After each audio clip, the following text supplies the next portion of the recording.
Pabor naman po ang ilang basketballista na magkaroon ng isang full-time national team na tututok lamang sa mga international competition.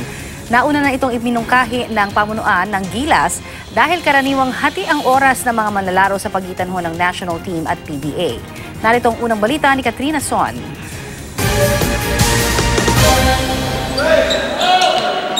Sa kabila ng dibdibang pag-iensayo ng Gilas Pilipinas para sa darating na FIBA Asia Cup, isa sa mga kinakaharap nilang pagsubok ay kung paano hahatiin ang kanilang oras para sa pambansang koponan at para sa kanilang mother teams sa PBA.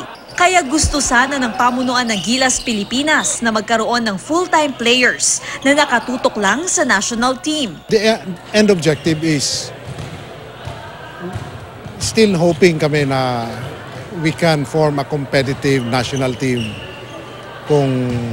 and the possibility na full-time yon. Pero ang panukalang ito, tila ikinasama raw ng loob ng ilan. There were some partners, I think, who got offended.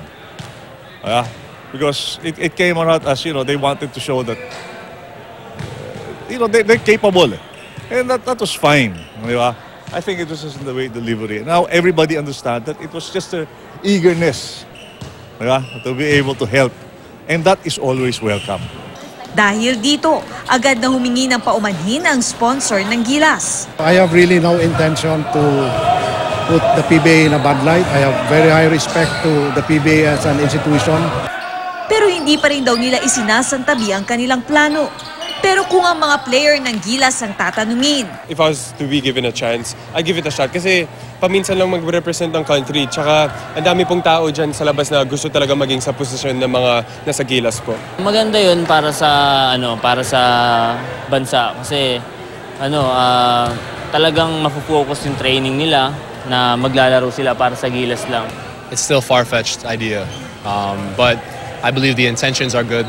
And it's just another avenue for Filipino players to be able to make money, play the game that they love, and be able to represent Philippines in another way. Para sa unang balita, Katrina Son reporting.